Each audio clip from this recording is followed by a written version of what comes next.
اعوذ باللہ من الشیطان الرجیم بسم اللہ الرحمن الرحیم افتطمعون ان یؤمنوا لکم وقد کان فریق منهم یسمعون کلام اللہ ثم یحرفونہ من بعد ما عقلوه وهم یعلمون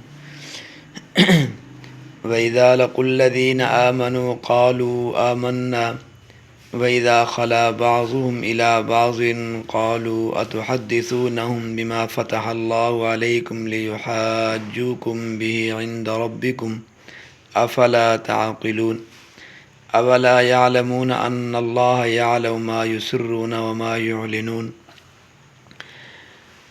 کیا اب بھی تم توقع رکھتے ہو کہ یہ تمہارے کہنے سے ایمان لے آئیں گے، حالانکہ ان میں کچھ لوگ ایسے گزرے ہیں کہ اللہ تعالیٰ کا کلام سنتے تھے اور پھر اس کو کچھ کر ڈالتے تھے، اس کو سمجھنے کے بعد اور جانتے بھی تھے، اور جب ملتے ہیں مسلمانوں سے تو کہتے ہیں کہ ہم ایمان لے آئے ہیں، اور جب تنہائی میں جاتے ہیں تو یہ بعض منافق یہودی دوسرے بعض اعلانیہ یہودیوں کے پاس، تو وہ ان سے کہتے ہیں کہ تم کیا مسلمانوں کو وہ باتیں بتا دیتے ہو جو اللہ تعالیٰ نے تم پر منکشف کر دی ہیں تورات میں، تو نتیجہ یہ ہوگا کہ وہ لوگ تم کو حجت میں کیا کریں گے، مغلوب کر دیں گے۔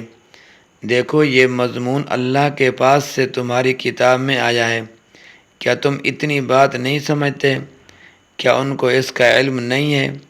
اللہ تعالیٰ کو سب خبر ہے ان چیزوں کی بھی جن کو وہ مخفی رکھتے ہیں، اور اللہ تعالیٰ کو اس چیز کی بھی خبر ہے جن کا وہ اظہار نہیں کرتے۔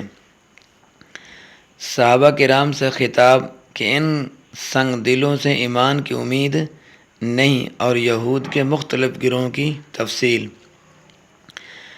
افتطمعون ان یؤمنوا لکم، اے مسلمانوں کیا یہ سارے قصے سن کر اب بھی تم توقع رکھتے ہو کہ یہودی تمہارے کہنے سے کیا کریں گے، ایمان لے آئیں گے؟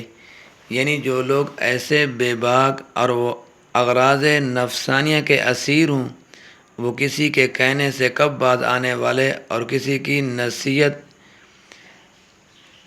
کب سننے والے ہیں، ان کی شقاوت قلبی اور خباثت تو اس حد تک پہنچ چکی ہے کہ ان سے ایمان اور اسلام کی توقع بیکار ہے۔ یہود اپنی خباثت کے لحاظ سے 5 گروہوں کے اندر یہ تقسیم تھے، اور ہر گروہ ان کی خباثت کا ذکر فرمایا جاتا ہے۔ تو پہلا گروہ احبار اور رہبان، اول گروہ کا ذکر فرمایا جاتا ہے اور ارشاد ہوتا ہے وَقَدْ كَانَ فَرِيقٌ مِّنْهُمْ يَسْمَعُونَ كَلَامَ اللَّهِ ثُمَّ يُحَرِّفُونَهُ مِن بَعْدِ مَا عَقَلُوهُ وَهُمْ يَعْلَمُونَ۔ یہود کے احبار اور رہبان یعنی دینی پیشوا یہ اچھی طرح جانتے تھے کہ محمد صلی اللہ علیہ وسلم خدا کے آخری رسول ہیں، اور وہ تورات میں جس آخری پیغمبر کا ذکر ہے وہ آپ ہی ہیں، مگر یہ لوگ کیا کرتے تھے، جان بوجھ کر وہ ان آیات میں تحریف کرتے جن میں آپ کے اوصاف مذکور تھے، اور ان کی یہ تعریف کسی غلط فہمی پر مبنی نہ تھی بلکہ وہ جان بوجھ کر یہ کرتے تھے۔ اور دوسرا گروہ منافقین کا وَإِذَا لَقُوا الَّذِينَ آمَنُوا قَالُوا آمَنَّا، اس آیات میں اللہ تعالیٰ یہود کی منافقت کا ذکر فرما رہے ہیں۔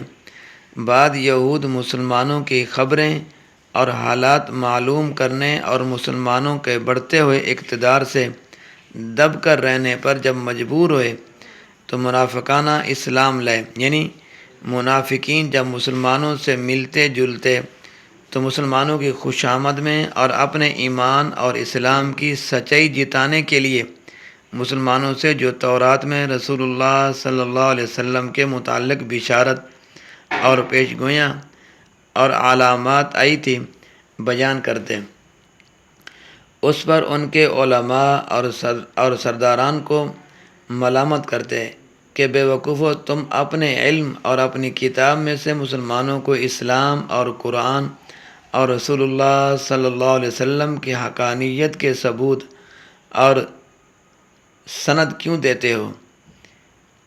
یعنی ایسی باتیں مسلمانوں سے کرنے کا نتیجہ یہ ہوگا کہ وہ لوگ تم کو کیا کریں گے؟ حجت اور بحث میں مغلوب کر دیں گے اور تم کو قائل کریں گے کہ ہمارے دین، مذہب اور رسول اور کتاب کی کیا ہے؟ حقانیت تو تمہاری کتاب کے اندر بھی موجود ہے۔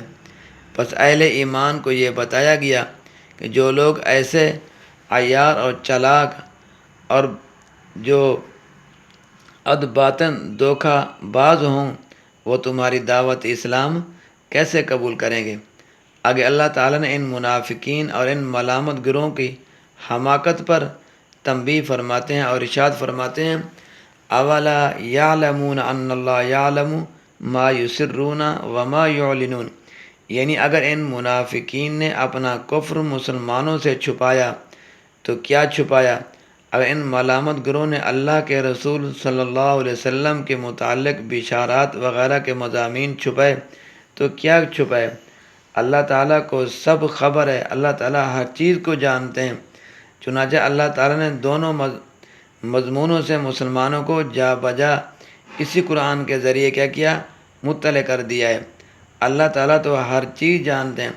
فرمایا انہ علیم بذات الصدور، اللہ تبارک و تعالیٰ انسان کے دلوں کے بھیج کو بھی جانتے ہیں کہ آیا فلاں آدمی کے دل کے اندر کیا چیز پیدا ہو رہی ہے، فلاں آدمی کے دل کے اندر کیا چیز کھٹک رہی ہے۔